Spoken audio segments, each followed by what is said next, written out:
That night, Eva couldn't sleep.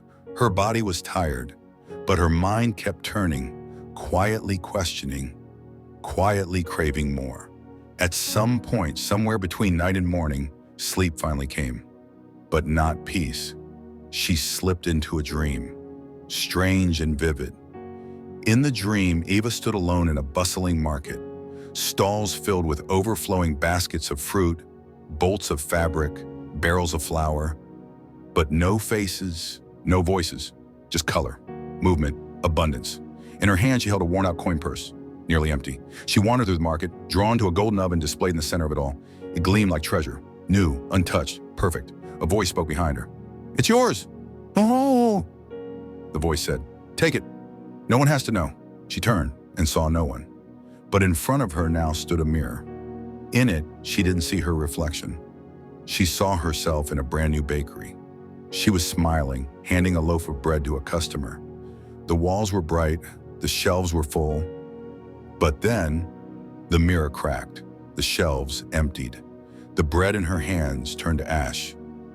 She looked down and saw that her purse was now full, overflowing with cash, but her hands were blackened. Her apron stained. The voice returned. "All blessings come with a price. The question is not if it costs, it's what it costs." Suddenly the market faded. The light dimmed, and in the silence she saw Adrian on his knees, praying alone and calling her name. But she couldn't move. She couldn't answer. She was behind glass, trapped behind her reflection. She reached out to touch it and woke up. Her heart was racing. Her palms were clammy. The candle had burned down low beside the bed. Adrian lay sleeping quietly beside her, but Eva turned to the wall and stared into the dark. She didn't speak, but she already knew the offer would come again. And now, the conflict wasn't just in the world around her. It was in her soul. It was late afternoon, the kind of heat that clung to your skin and made even a short walk feel long. Eva moved slowly along the roadside, two heavy bags in her hands. Her dress stuck to her back. Her face showed the kind of tired that comes from more than walking. It came from waiting. Then, a sound. A soft car horn. A low engine hum. A black SUV pulled up beside her. The window eased down with practiced smoothness, and there he was. Slick Snake. His tone was warm, familiar, too familiar. "Evening, Miss Eva. Do you need a lift?" She shook her head politely, her voice quiet. "No, I'm all right. Just heading home." He smiled. "You sure? Looks like those bags are heavier than the cross." She managed a faint chuckle, shifted her load. "I heard you bake," he said casually. "Real good. Cinnamon rolls, right?" Her eyes narrowed. "How do you know that?" "Small place. Word moves fast. I respect a woman with ambition." He paused, then lowered his voice slightly. "But I also hear that your oven is not working. Business stall." She looked away. "We are managing." His tone softened. "No shame in wanting more. Life is hard out here. The struggle is real." She stayed silent. But something inside her shifted. Slick Snake went on. "I could help, not as a favor, but as an investment. In you." She glanced over. "What kind of help?" "Brand new oven, gas, electric. You choose. I have links. One call, one deposit. No face, no risk." She hesitated. "No strings?" "Only if you want dem, but I am offering doors. You just have to walk through." The breeze picked up. Dust swirled around her feet. Her grip on the bags tightened. "You could own your own kitchen," he added. "Bake in bulk, ship abroad. You are bigger than this place." Her breath caught. "And what do I have to do?" He smiled. "Just believe in yourself. Accept help when it knocks. Some blessings don't come with halos, but they still lift you higher." She didn't respond, just stared at the SUV, then at her hands. "I will think about it," she whispered. He nodded. "I know you will." He handed her a small card. Then the SUV pulled off, slowly, silently. She stood still. The card felt heavier than the bag she carried. He was gone, but the weight remained. That night she said nothing, but her thoughts were loud. The card, marked Mr. Fix-It, sat folded beneath her pillow. She hadn't told Adrian. She wasn't sure she wanted to because she was tired. Tired of patching holes. Tired of waiting for next harvest. Tired of faith that always seemed to mean, not yet. The next morning she stood at the front step. The hills stretched wide in front of her. Phone in hand. She stared at the number, then she texted, "Is the offer still good?" Later that week, a delivery man arrived. He handed her a sealed envelope. No name, no ID, just instructions. She nodded, said nothing. The oven looked good in the kitchen, gleaming and new where the broken one used to be. That night, the house smelled like fresh bread again. And for a moment, everything felt better. Until Adrian walked in. Adrian opened the door and paused. Something was different. Something smelled warm, sweet, fresh bread. He stepped into the kitchen. There, where the broken oven once sat, stood a brand new stainless steel model. He turned to Ava. She smiled, but her hands trembled slightly. "Surprise," she said softly. He looked from the oven to her. "Where did this come from?" "From a friend," she said too quickly. "Sister Pam, from Mavis Bank. She says I deserve better. She helped." He frowned. "Sister Pam? She does not even drive out here. When did she give you this?" Ava's tone shifted, defensive, worn. "Why does it matter? I am tired of waiting, tired to beg God for every little thing, tired of dreaming small." He said nothing for a moment, just stared at the oven, then at her. He took a breath, stepped back. "You could have told me," he said quietly. "You should have." She lowered her eyes. "I was scared. Scared you'd say no, or worse, stop me." Another pause. "Because you knew," he said softly. "You have crossed the line." She didn't reply. Adrian slowly walked away. No appetite, only ache. "We prayed, Ava, and you took your first blessing from a snake." That night, the air was still. But something had shifted. The smell of fresh bread couldn't hide the scent of broken trust. They didn't sleep side by side, not out of anger, but out of silence. In that moment, the peace cracked, the trust shifted, the garden began to wither. There was no storm outside, but a storm inside had already begun. And as the lamplight flickered across their cottage wall, only one question echoed in the dark. Was it worth it? At first, everything looked like it was working. The oven glowed and the bakery was busy. Neighbors placed orders, word spread. Ava smiled more. Adrian smiled less. They still shared meals, still shared space. But they no longer shared prayer, when mornings once filled with worship grew quiet. The Bible stayed closed. The altar they'd built with their hearts sat untouched. Something had shifted. They didn't argue, they didn't fight, but they stopped reaching for God together. And that was the real loss. In the beginning, it sounded like a blessing. A clean, shiny stove was delivered right to their doorstep. No receipt, no strings, but nothing in life comes without a price. Slick Snake didn't want money. He wanted access, control, silence. All Eva had to do was meet him, once at the riverbank. No one else had to know. He didn't touch her. Not that time, but the words he whispered lingered like smoke. "Anytime you need fire, remember who lit it first." She told herself it was harmless, just a talk, just a favor. The text messages kept coming in, and meetings at the river became more frequent. Then the kisses and the touching started, but guilt doesn't stay quiet for long. Weeks passed, the business grew, but Eva's spirit dimmed.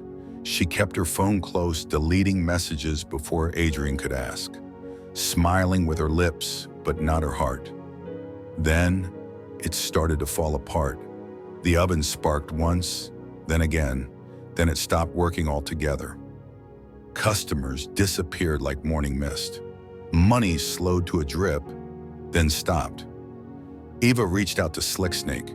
Text messages, call, silence, no reply. He had disappeared as quickly as he came. Adrian didn't say, "I told you so." He didn't need to. His silence spoke louder than judgment. The silence between them now carried the weight of a storm, long overdue. Until one night, the wind outside began to cry. Rain tapped the zinc roof like a patient knock, and in the stillness, a voice returned. "Adrian, Ava, where are you?" Not physically, but spiritually, emotionally. Where were they now? They didn't answer, not with words, but with shame. Joy had been replaced by routine, faith by fatigue. They had chosen their way, and now they sat in it, together, but lost. Adrian found out, not through gossip, but through grief. He found the message Eva forgot to delete. A photo of the stove, a voice note, Snake's laugh in the background. Adrian didn't shout, he didn't slam the door. He just stood there, Bible in hand, staring out the window like he was trying to see Eden again. As for Slick Snake, word spread that he was caught in St. Mary running a similar scheme. But this time he crossed the wrong family. They didn't call the police. They called it jungle justice. Some say he ran to another parish. Others say he never made it out of the bush. Either way, the snake lost its tongue. The bakery didn't close overnight. It withered slowly. The fire died out. The trays sat empty, and the aroma that once filled the district faded like a forgotten prayer. Ava stopped baking, then stopped answering questions. Then Eva and Adrian stopped being seen altogether. And the people, they noticed. But no one came to offer help. Instead, they whispered, "I heard that the stove was a gift. But you know those kinds of gifts come with chains." Eva got too friendly with that man by the riverside. Adrian, he was always too quiet. He was a fool in love. The gossip spread faster than smoke, curling through market stalls, barber chairs, and church pews. And when the shame became heavier than the bread Eva used to knead, Adrian decided it was time to leave Eden District. They packed up quietly.